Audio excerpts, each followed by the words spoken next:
네, 우리 하나님의 말씀 로마서 8장 12절 말씀 보시겠습니다.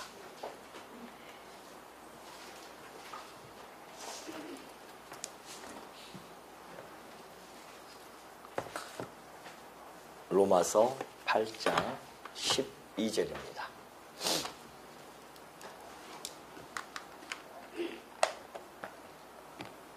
그러므로 형제들아 우리가 빚진 자로 돼 육신에게 져서 육신대로 살 것이 아니니라.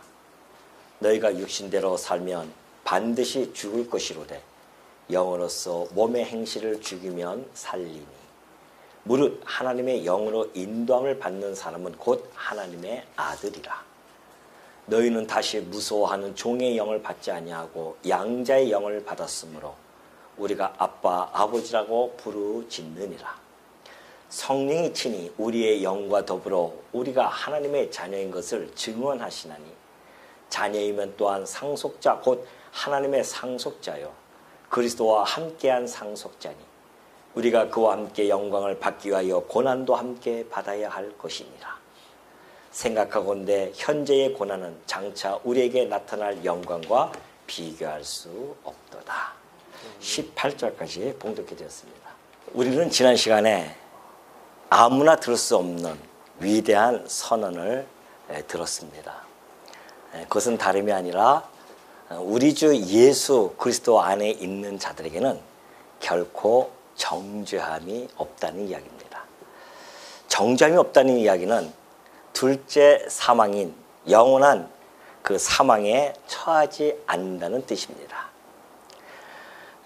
그리스도 안에 있다고 하는 것은 곧 하나님의 영이신 성령이 내주하는 자를 뜻합니다. 그 성령이 내주한 자들에게는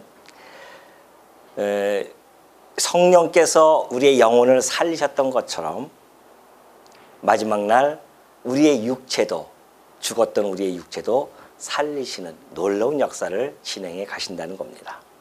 이것이 우리가 지난 시간에 살펴보았던 8장 1절부터 11절까지의 내용입니다. 그러면서 12절에는 그러므로라고 하는 접속사가 나오죠. 그러므로 지금 방금 말씀드렸던 이 성도가 받는 이 어마어마한 혜택, 이 특성 또한 이 권세 이런 것들을 우리가 받았으므로 그런 뜻입니다. 그리고 우리는 영원히 죽지 않고 반드시 부활할 것이므로 그런 뜻도 함께 함축되어져 있습니다. 그러므로 형제들아 우리가 빚진 자로 돼 육신에게 져서 육신대로 살 것이 아니니라 라고 그렇게 권면을 해주고 있죠. 성도는 이제 빚진 자입니다. 우리가 언뜻 들으면은 세상에서 살면서 힘들어서 빚진 것도 힘든데 교회 왔더니 또 빚을 졌다고 하니 얼마나 더 힘들겠습니까? 그러나 결코 그런 빚이 아닙니다. 그러면 우리 성도는 어떠한 빚을 졌는지를 우리가 아는 것이 매우 중요합니다. 빚을 알아야, 빚의 내용을 알아야 그 빚을 갚을 수 있는 힘도 알 수가 있게 되어지는 것이죠. 자, 그래서 한번 성도의 그 채무에 대해서 한번 오늘은 잠깐 좀 살펴보도록 하겠습니다. 지난번에 한번 제가 언뜻 말씀드린 바가 있는 것 같은데요. 혹시 다 잊어버렸을까봐 여러분들이 가지고 있는 채무의 내용을 다시 한번 인지할 수 있도록 제가 간략하게 정리를 해드리겠습니다. 자, 성도는 채무자입니다. 빚이 있는 자들입니다. 그럼 무슨 채무가 있는가? 그 내용을 잘 알아야 되겠죠. 첫 번째는 하나님에게 우리가 빚이 있습니다. 하나님에게 빚이 있는데 무슨 빚이냐면은 바로 하나님에게 사랑을 받은 그 사랑의 빚이 있다는 겁니다. 하나님의 사랑이죠. 성도는 하나님의 사랑의 빚을 진 자들입니다. 어떤 빚을 졌냐면요. 하나님이 우리를 얼마나 사랑하시는지 당신의 아들을요. 이 땅에 육신의 형체를 입고 죄된 모습 아닙니까? 그 모습대로 그대로 보내셔가지고서는 십자가에서 우리 대신 죽이십니다. 이것이 하나님의 사랑이에요. 그래서 우리가 그리스도께서 십자가에서 죽으심으로 하나님이 우리 죄인된 우리들을 얼마나 사랑하는지를 확증해 주셨다고 했습니다. 그러니까 우리는 하나님으로부터 그 엄청난 사랑을 받은 자들이에요. 그래서 우리는 사랑의 빛을 가지고 있는 자들입니다. 두 번째는요, 바로 예수 그리스도로부터 빛을 받은 진자입니다. 그리스도에게 빛을 졌어요. 그러면 예수 그리스도께서 무슨 빛을 졌는가? 이것은 바로 그리스도의 은혜에 대한 빛입니다. 그리스도는 아버지께 온전히 순종하셨어요. 순종하고 나서 십자가에서 자기 몸을 내어 주십니다. 그래서 죽기까지 순종하셨고 그 몸을 내어 주시는데 누굴 위해서? 죄인된 우리를 위해서 이렇게 몸을 내어 주신 것입니다. 이것이 그리스도의 은혜예요. 이 은혜에 대한 빛을 우리가 받은 겁니다. 세 번째는 성령입니다.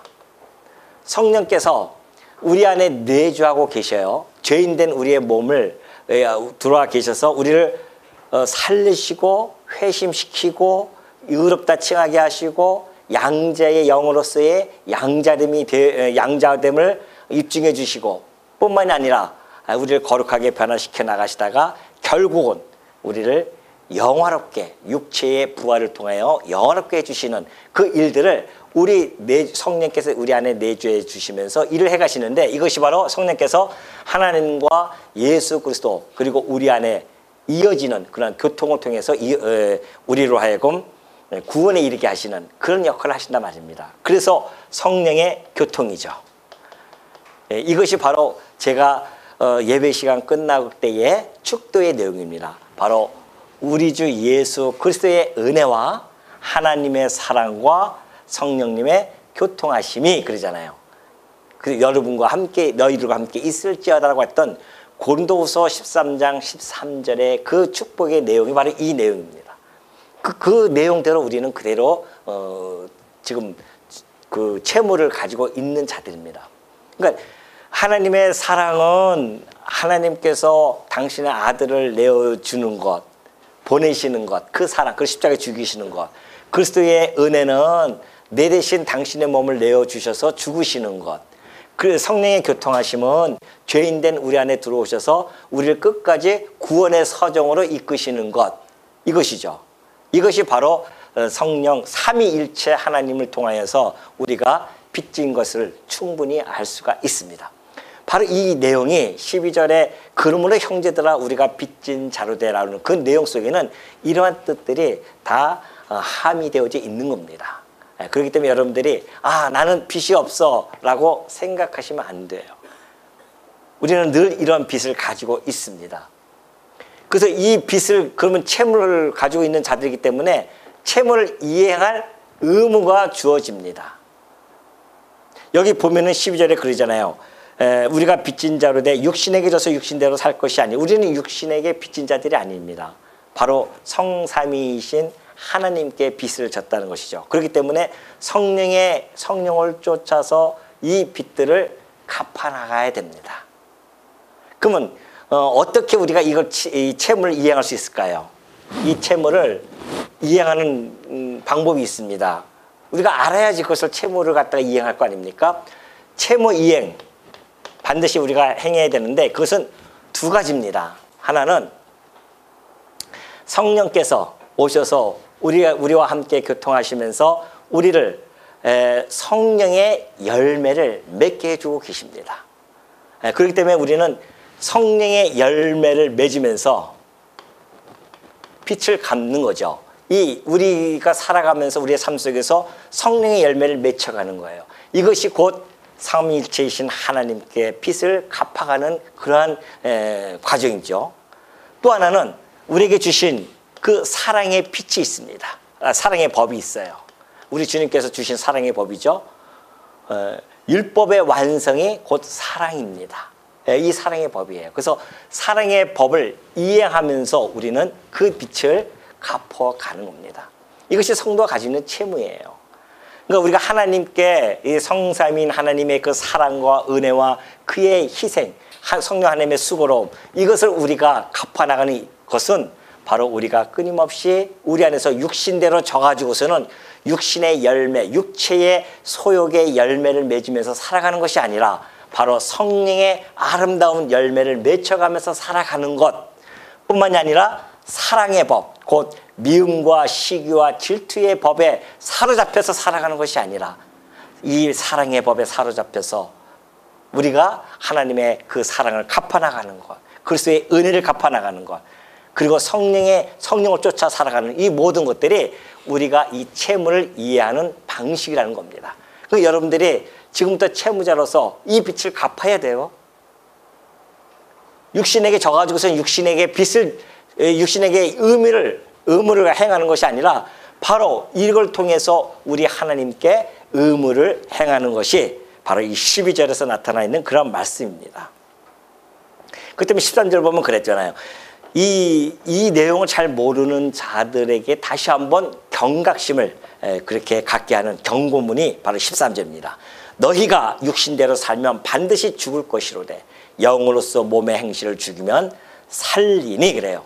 자, 육신대로 살면은 반드시 죽을 수밖에 없습니다.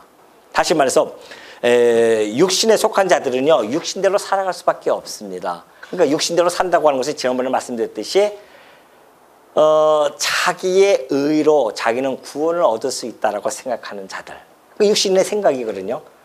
아, 내가 이렇게 공로를 쌓고 도덕적으로 또는 어떤 윤리적으로 흠없이 이렇게 열심히 잘 살아가면, 법 없이 살아갈 정도의 사람이 되어지면 나는 구원을 얻을 수 있을 거야 라고 하는 자기 생각을 가지고 있는 자들, 그 육신대로 살아가는 자들이죠. 또 하나는 내가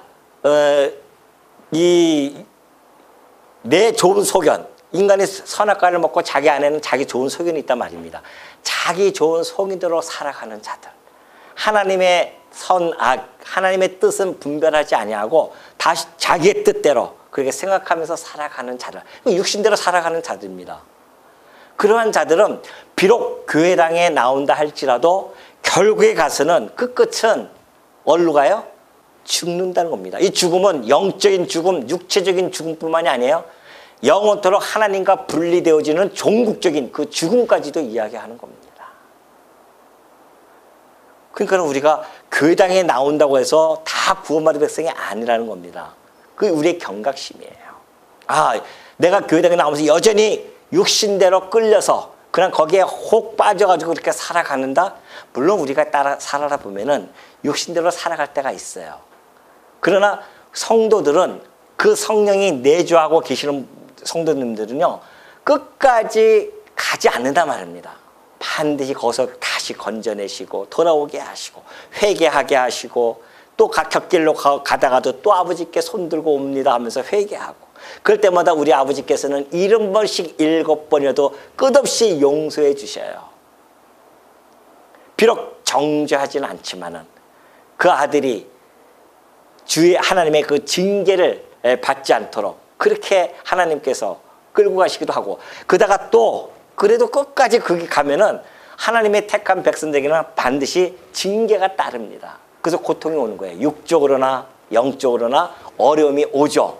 그때에 우리가 뒤돌아보면서 아버지 하면서 하나님께 다시 돌아가게 되어졌을 때 또 회복이 되어지는 일들, 이것이 성도에게는 주어졌는데 그렇지 않은 자들은 그냥 육신대로 끝까지 살아갑니다. 그럼 성령을 쫓아 살아가는 자들은 생각이 달라요. 우리는 나의 공로와 나의 의로 구원받는 것이 아니라 하나님의 의에 힘입어서 나는 구원에 이른다고 그런 생각을 갖는 자들이고, 비록 지금은 잘 안 된다 할지라도 그 기본 생각은 하나님의 뜻을 분별하면서 살아가야 된다라고 하는 이런 생각을 가지고 살아가는 자들입니다. 그래서 하나님 뜻대로 살아가다가도 좀 육신의 연약함 때문에 때로는 죄를 범한다 할지라도요, 그런 자들에게는 하나님께서는 끝까지 그를 견인해서 하나님의 백성으로서 하나님 그 상속자로서 그 영화로운 길에 하나님께서는 끝까지 인도해 가신다는 사실. 그러니까 우리는 이 13절 통해서 내가 정말 육신대로 살고 있는지, 육신에게 져서 지금 살고 있는지를 분별하면서 살아가는 것은 매우 중요합니다. 그래서 우리 영으로서 몸의 행실을 죽이면 산다는 거 아니겠어요? 그래서 이 사단에게 끌려가는 자들은요 죄의 사슬에 묶여서 끌려가요. 그러나 성령을 쫓아서 살아가는 자들에게는 사랑에 매는 줄로 딱 끌려갑니다. 그래서 사랑에 매는 줄로 끌려가는 자들에게는 진리 안에 늘 거하게 하시면서요. 뿐만이 아니라 거룩한 삶을 살아갈 수 있도록 또 인도해 가시죠. 이것이 이제 골로새서 3장 5절에 너무나 잘 나타나 있습니다. 바울이 다른 골로새 성도들에게는 이렇게 전해주고 있어요. 그러므로 땅에 있는 지체를 죽이라는 겁니다. 여기서는 육신대로 살면 반드시 죽을 것이니까 육신대로 살 것이 아니라고 했지 않습니까? 그럼 육신대로 사는 것이 뭔가? 아까 얘기했듯이 그런 뜻도 있고 또 땅에 있는 지체, 곧 음란과 부정과 사욕과 악한 정욕, 탐심이니 탐심은 우상 숭배죠. 우리가 성도들이 살아가다 보면 때는 이런 데 빠질 수도 있습니다. 그러나 이것이 끝까지 부를 때 하나님께서 다시 돌아오지 아니하고 끝까지 일로 가면은 그것은 하나님 봤을 때는 하나님의 택한 백성은 아니죠. 그러나 하나님의 택한 백성은 비록 이런 길을 가다가도요 반드시 돌아오게 되어 있습니다. 바울은 이렇게 얘기해요. 고린도전서 9장 27절 보니까 바울조차 사도 바울조차도요. 내가 내 몸을 쳐 복종하게 함은 그렇게 이야기합니다. 내가 남에게 전파한 후에 자신이 도리어 버림을 당할까 두려워함이로다. 바울은 구원의 확신이 확실히 가지고 있는 분이십니다. 그럼에도 불구하고 그는 그의 삶에는 마치 살 얼음판을 걷는 것처럼 그렇게 자기의 삶을 그렇게 살아갑니다. 내 몸을 쳐서 복종하게 하는 거예요. 날마다. 그게 무슨 얘기입니까? 내 땅에 있는 이 지체를 날마다 쳐서 복종시켜서 성령을 쫓는 삶. 그래서 성령의 열매를 맺어가는 삶. 사랑의 법을 실현시키는 삶. 이것이 바로 성도들의 삶이라는 것을 너무나 잘 보여주고 있는 것이죠. 몸소 본을 보여서 사도 바울은 이렇게 고린도 성도들에게 본을 보이면서 말씀을 전해주고 있는 겁니다. 자, 그러면서 그래요. 14절 보면 무릇 하나님의 영으로 인도함을 받는 사람은 곧 하나님의 아들이니라. 반드시 성도들은 성령으로 말미암아 육신의 소욕을 지속적으로 쳐서 복종시키면서요. 종국종으로는 영원한 생명에 이른다는 뜻입니다. 그러므로 그러잖아요. 왜냐하면 무릇이라고 하는 것은 왜냐하면이라는 뜻이에요. 왜냐하면 바로 뜻이 나요. 하나님의 영으로 인도함을 받기 때문에 그렇다는 겁니다. 성령의 교통함이 있기 때문에 우리는 그렇게 되어질 수 있고요. 그리고 성령의 교통함을 받은 사람들은 곧 하나님의 아들이다. 하나님의 아들이기 때문에 그렇다는 것을 분명하게 보여주고 있습니다. 15절 보면 그래요. 너희는 다시 무서워하는 종의 영을 받지 아니하고 양자의 영을 받았으므로 우리가 아빠 아버지라고 부르짖느니라. 이제 우리의 정체성을 너무나 정확하게 밝혀주고 있습니다. 우리는 종의 영을 받은 자들이 아닙니다. 종의 영을 받은 자들은 늘 두려움으로 끌려갑니다. 그래서 혹시 사단의 종들 또는 죄의 종들 또는 율법의 종 이런 종에 빠져버리면요. 율법 앞에 가보십시오. 율법은 그 종을 더욱 가혹한 짐을 지게 합니다. 그러니까 율법 이거 하나 지켜가지고서는 좀 한숨을 쉬었더니만 너 이거 왜 안 지켜? 이거 또 지켜. 또 지켜 한단 말이죠. 무거운 짐이 한정이 없어요. 그러니 그 길로 가는 자들은 얼마나 두렵겠습니까? 죄책감 속에서.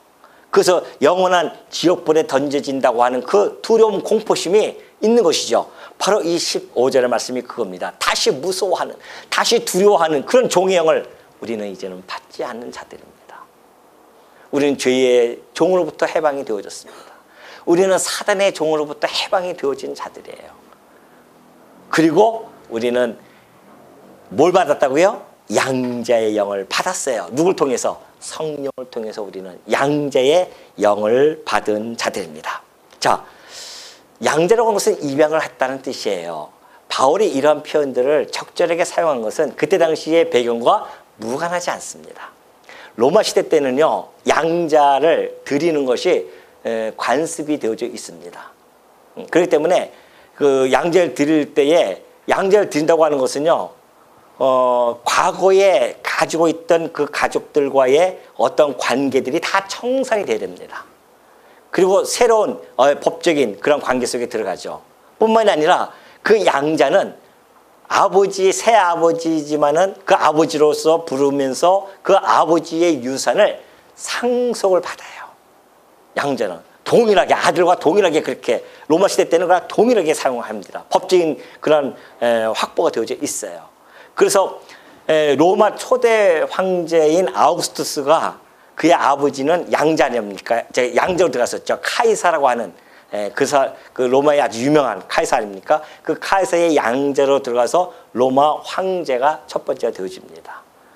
네로도 마찬가지예요. 클라우디우스라고 하는 그러한 황제의 그 아내, 네 번째인가요? 세 번째 아내를 맞이했는데 네 번째 아내가 아들을 데리고 들어옵니다. 그것이 네로의 황제였었죠.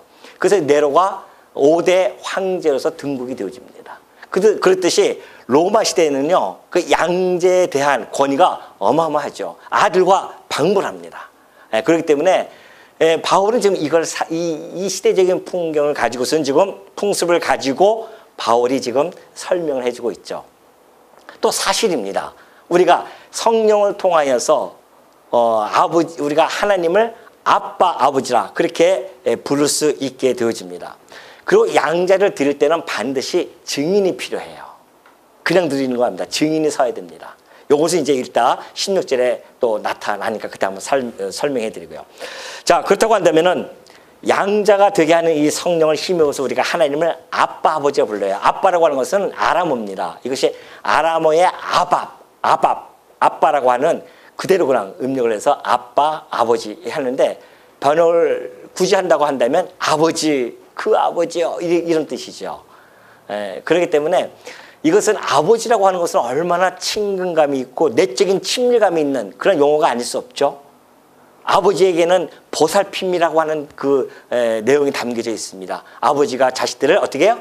보호하고 살피는 것들, 그리고 아버지를 의지하는 것, 아버지를 신뢰하는 것, 아버지에 대한 애정, 존경심 이런 것들을 담은 표현이 아빠, 아버지라는 뜻입니다.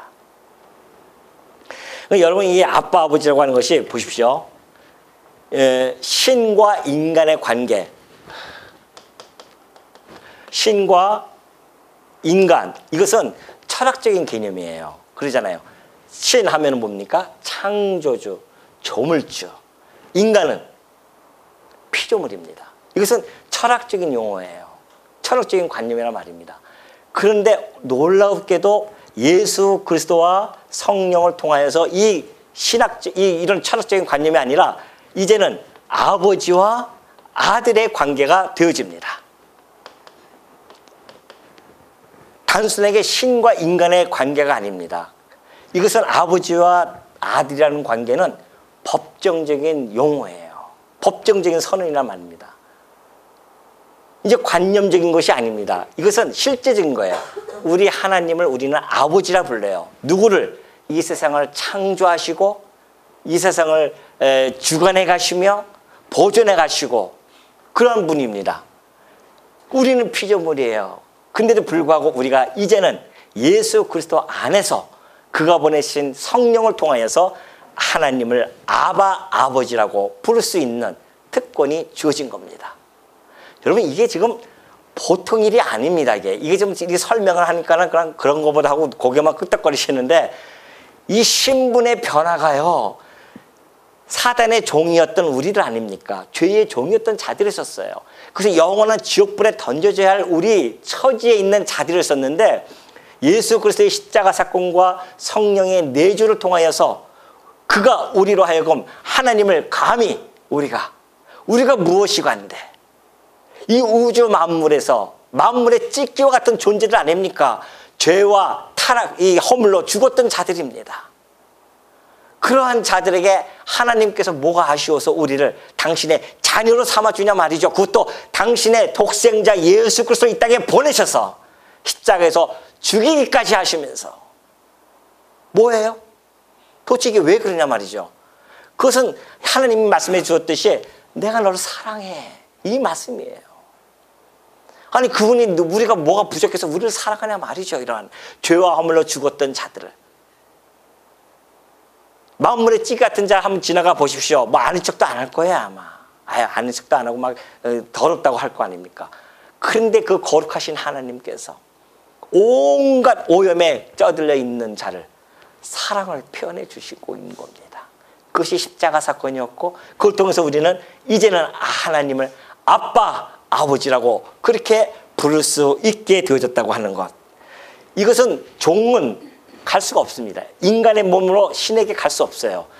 자녀만이 아버지에게 담대하게 갈 수가 있습니다. 종도 못 가잖아요. 주인이 불러야 가는 것이지. 근데 자식은요, 아버지가 부르든 말든 아빠 하면 가면 되는 겁니다. 그래서 우리가 이제는 하나님을 아빠, 아버지라 부르면서 기도할 수 있는 거 아니겠어요? 담대히 그 앞에 나아가서. 어떻게 우리가 하나님 앞에 나갈 수가 있겠습니까? 그런데도 불구하고 이제는 우리가 예수 그리스도께서 이 막힌 담을 다 헐어버리시고 예수님께서 우리를 아버지에게 담대히 앞으로 나아갈 수 있도록 해 주셔서 이제 우리가 기도할 때 아버지 이 전능자이신 하나님 앞을 가가지고서는 그 존전 앞에 가서 아버지 하면서 부르짖으면서 우리가 하나님께 기도할 수 있게 되어진다는 것. 이것처럼 행복한 것이 어딨습니까? 아니 이것처럼 축복이 어딨어요? 더 구할 축복이 있습니까? 혹시 여러분들? 이것만 가지고도 우리는 일평생 그 축복 속에서 감사와 환희와 감격 속에서 어떻게 됩니까? 네? 살아도 모자랄 판이에요 지금. 근데 그 여전히 그냥 축복해 주시옵소서, 축복해 주시옵소서. 그만큼 축복해 줬으면 됐지. 아니 하나님과 내가 부자 관계가 되어졌는데 그보다 더 큰 축복이 세상에 어디 있냐 말이죠. 그 관계를 여러분이 이 우주 만물을 준다고 해서 바꾸겠습니까? 썩고 쇠하고 없어질 이 우주 만물과 하나님과 나와의 이 부자 관계를 바꾸라고 하면 바꿀 수 있겠냐 말이죠. 못 바꾸죠. 왜? 이 우주 만물은 썩고 쇠하고 없어질 것이고요.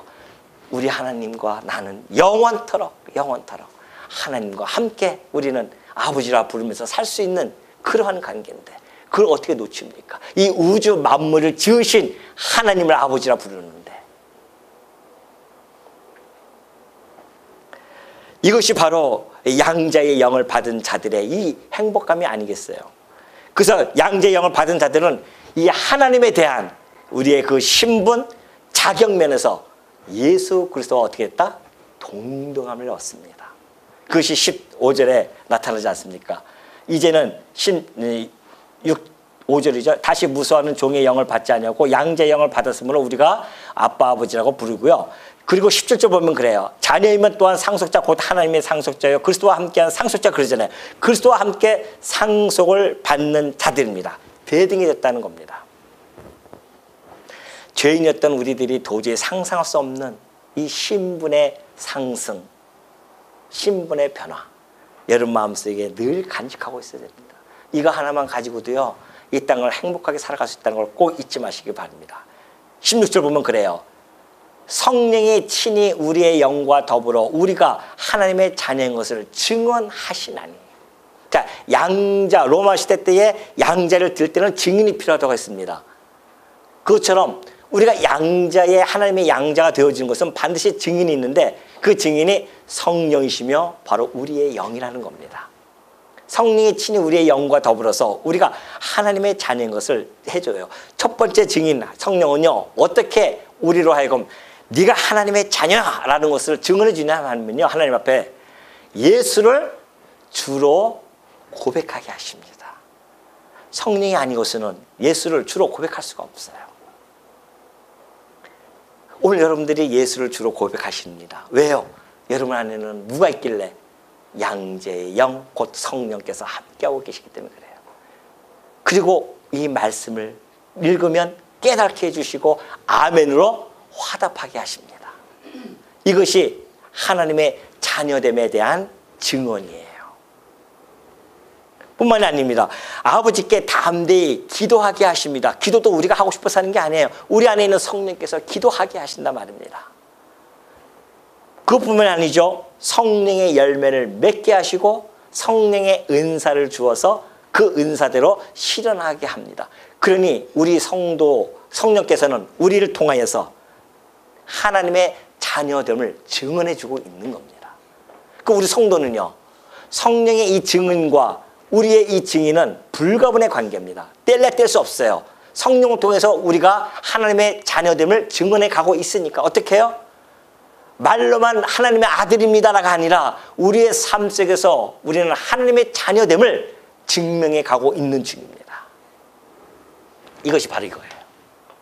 성령의 열매를 맺혀가며 사랑의 법을 실현해 가면서 그래서 우리는 자연스럽게 우리가 하나님의 자녀됨을 드러내는 것입니다. 이것이 성령과 더불어서 우리가 지금 하나님의 자녀임을 날마다 증언해 가고 있는 거예요. 오늘도 여러분들이 하나님의 자녀됨을 증언하는 것이 바로 이 모습 아니겠어요? 아버지 앞에 나와서 아버지께 영광을 돌려드리는 이 예배에 참석해서 아버지께 기도하고 아버지의 영광을 찬송하고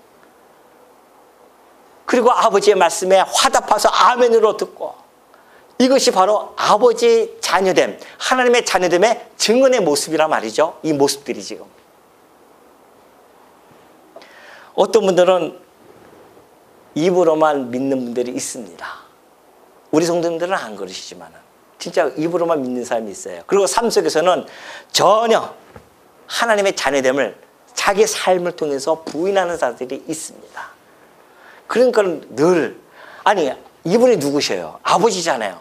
근데 창조주이시고 조물주이시고 또 전능자이시고 못할 것이 없는 분이 우리 아버지 든든한 뭐가 생겼어요? 백그라운드가 생겼는데 여전히 우리가 염려하고 근심하고 걱정하고 미래에 대한 불투명 때문에 불안해한다고 한다면 누구를 무시하는 거예요 지금? 대답도 해보세요. 왜 안 하십니까? 누굴 무시하고 있는 거예요? 아버지를 갖다가 내가 하나님의 자녀됨을 증언하고 있는 삶이 아닙니다. 그거는. 아니 아버지가 계시는데 왜 불안해하고 걱정하고 염려하고 근심하냐 말이죠.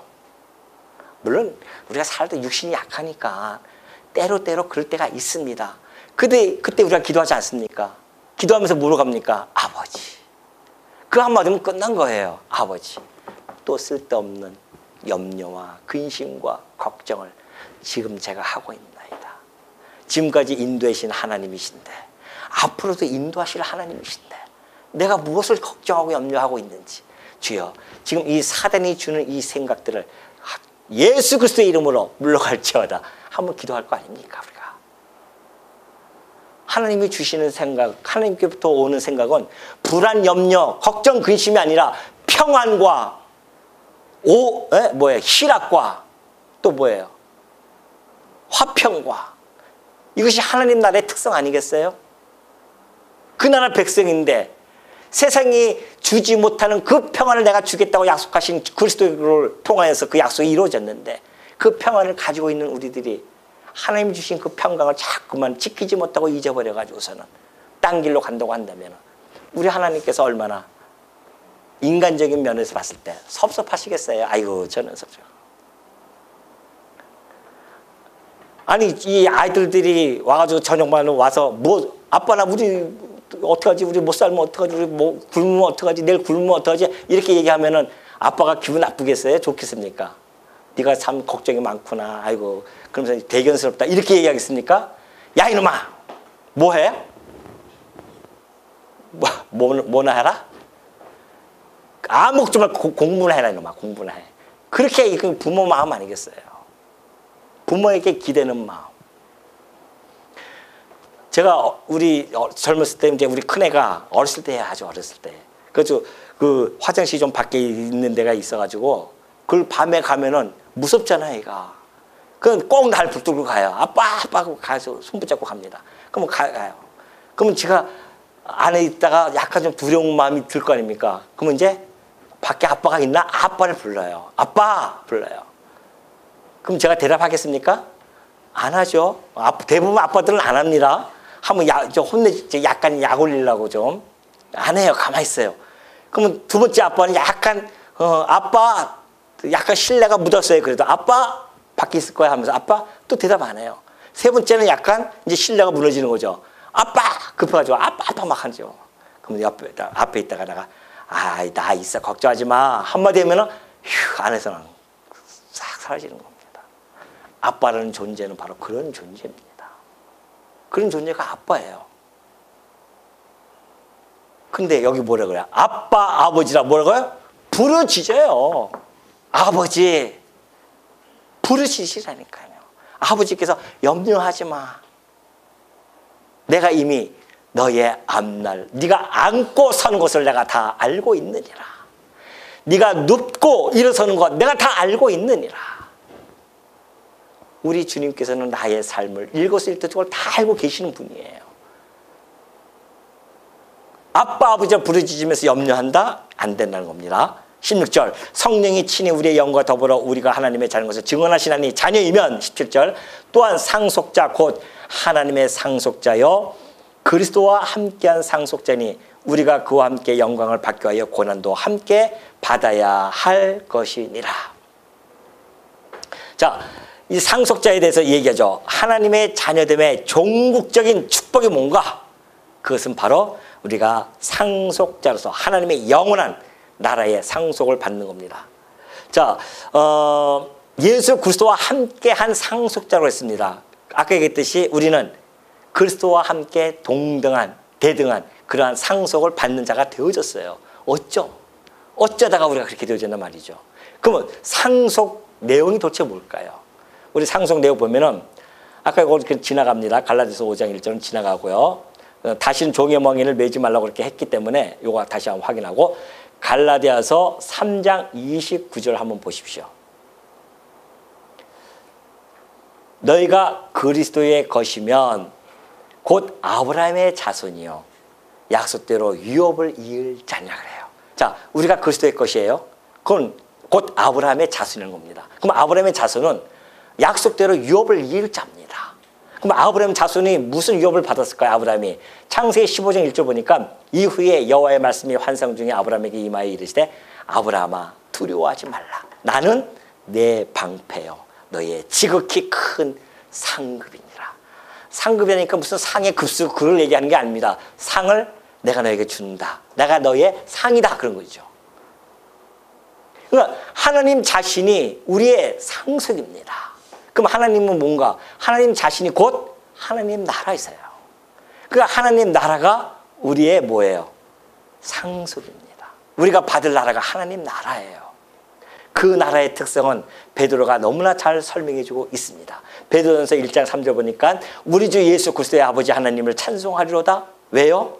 그의 많으신 긍휼대로 예수 그리스도를 죽은 자 가운데서 부활하게 하심으로 말미암아 우리를 거듭나게 하사 산 소망이 있게 하셨어요. 예수 그리스도의 부활은 우리의 산 소망입니다.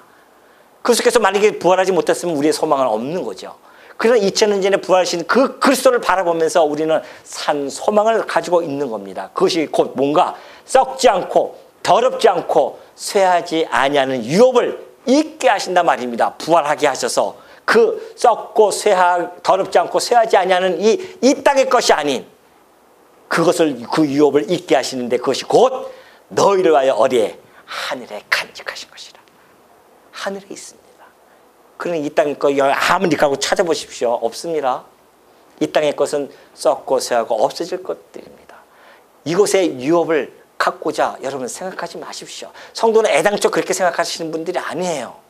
육신대로 사는 자들은 이 땅이 바로 자기의 전부인 줄 알고 이곳의 유업을 얻고자 애쓰면서 살아가지만 성도는 우리의 진정한 유업은 하늘에 간직되임을 아는 자들입니다. 그래서 우리의 가치관은 이 보이는 것이 아니라 보이지 아니하는 영원한 곳에 두고 살아가는 자들입니다. 많은 사람들이 그럽니다. 보이지도 않는데 그것이 있는지 어떻게 아니냐 가요. 꼭 봐야 믿습니까? 그것이 믿음이에요? 보이는 소망이 무슨 소망입니까? 보이지 아니하는 것이 믿음으로 갖는 소망 아니겠냐 말이죠. 그것이 성도만이 가지고 있는 소망입니다. 그 소망을 우리가 간직하게 되어졌어요. 상속을 받은 자들입니다. 그러니 더 구할 것도 없어요. 이 세상에서. 하늘의 신령한 복을 다 주셨어요. 그것이. 하나님의 나라의 상속을 받아서 우리가 거기서 영원토록 뭐한다? 왕노릇하는 자들입니다. 여러분 얼마나 왕노릇하고 싶습니까? 근데 이 땅의 시시한 이 땅의 것이 아니라 영원한 하나님의 나라에서 우리가 그리스도와 더불어서 뭘 해요? 왕노릇하며 살 자들이에요. 영원토록 영원토록. 관념적인 세상이 아닙니다. 실제적인 세상이에요. 그래서 우리가 육신을 입고서는 그래서 영의 세계만이 아니라 육신이 부활하는 이유가 바로 그겁니다. 관념이 아니라 실제란다. 이걸 보여주기 위해서 지금처럼 이렇게 살아가는 그런 모습이란 말입니다. 물론 많이 다르죠. 이것은 썩고 새하고 없어질 나라지만은 그 우리가 거할 나라는 썩지 않는 영원한 나라란 말입니다. 참 여기까지 하면 이제 끝나면 너무 좋겠죠. 근데 뭐라고 적겠습니까? 우리가 그리스도와 함께하는 상속자니 우리가 그와 함께 영광을 받기 위하여 그런 영광을 받기 위하여 모두 함께 받아야 돼요? 뭐요? 더 크게 소리가 안 나오시네. 뭐라고요? 고난도 함께 받아야 할 것이냐. 그래서 오늘 제목이 뭡니까? 오늘 제목이 상속자로서의 불가피한 고난입니다. 상속자들은요 불가피하게 그 고난을 받아야 돼요. 왜 그런지 아십니까? 우리의 동등한 상속을 받으셨던 우리 예수님이 보셔요. 히브리서 12장 2절 보니까 믿음의 주여 또 온전하게 하시는 이인 예수를 바라보자. 그는 그 앞에 있는 기쁨을 위하여 십자가를 참으사 부끄러움을 개치 아니하시더니 어떻게 해요? 그 앞에 있는 기쁨, 그 부활, 그리고 승천, 하나님 보좌 우편에 앉아 계시는 그 기쁨과 영광을 바라보면서 그 십자가의 부끄러움을 개치 않고 참으셨다는 거 아닙니까? 우리 그리스도께서요. 우리는 십자가만큼 그렇게 부끄러움을 당합니까? 여러분 지금 십자가만큼 부끄러움을 당하고 있습니까? 하나님의 아들이 그 십자가 인간의 가장 참혹한 그러한 십자가형을 받으시고 있어요. 죄 없으신 분이. 그것처럼 참혹한 것이 어디 있습니까? 근데 그걸 참고 계셔요. 뭐 때문에? 받을 영광 때문에. 그렇다고 한다면 오늘 우리 성도들도 마찬가지 아니겠습니까? 우리 주님께서는 어떤 영광을 받으셨습니까? 하나님 보좌 우편에 앉으셨고요. 빌립보서 2장 10절에 보니까 하늘에 있는 자들과 땅에 있는 자들과 땅 아래에 있는 자들로 모든 무릎을 예수의 이름에 꿇게 하셨습니다. 예수 그리스도의 그 순종, 그 참으시고 부끄러움을 개치 않으셨던 그 시간이 흐르고 나서는 하나님께서는 모든 이름을 예수의 이름에 다 무릎을 꿇게 하셔서 만왕의 왕으로 우뚝 서게 하시고, 그러니 우리가 그리스도와 연합되어진 자들인데 어떻게 그리스도와 같은 그런 고난을 우리가 참고 부끄러움을 개치 아니하고 우리가 그 고난을 참아야 됩니다. 물론 그 고난의 여러 가지 내용들은 다음 시간에 제가 해드리겠습니다. 우리가 그 고난을 받아요. 그 넉넉히 그 영광을 바라보면서, 그것이 18절에 아니에요? 생각하건대 현재의 고난은 장차 우리에게 나타날 영광과 비교할 수 없다. 바울은 그 영광을 직접 보고 온 사람입니다. 담대하게 이야기할 수 있죠. 직접 삼층층 하늘에 가서 그 낙원을 보고 왔어요. 그러니까 이렇게 말씀을 담대히 하죠. 직접 봤으니까 걱정하지 마라. 우리가 이 땅에서 당하는 그 고난은 우리가 받을 그 영광 내가 직접 보니까 비교할 수 없더라. 그 영광을 우리는 가지고 있는 자들이니까요. 그러니 여러분들이 그 어마어마한 나라의 그 상속의 권리를, 이 땅에 그 잠시 받는 그 고난 때문에 그 상속의 권리를 포기하실 게 있습니까? 그런 어리석은 자가 어디 있냐 말이죠. 우리는 절대 상속의 권리를 포기할 수가 없습니다. 우리의 그 상속의 내용이 영원한 그 하나님의 나라라는 사실, 가히 말로도 형용할 수 없는 그러한 나라가 우리에게는 보장되어 있고, 우리는 그 소망을 향해서 오늘도 이 구원의 도상에서 비록 고난이 온다 할지라도 참고 견뎌내면서 한 걸음 한 걸음 나아간다고 하는 사실을 마음속에 꼭 간직하셔서 하나님께 아바 아버지라 부르짖으면서 살아가는 주의 하나님의 아들들이 되어지시기를 당부드립니다.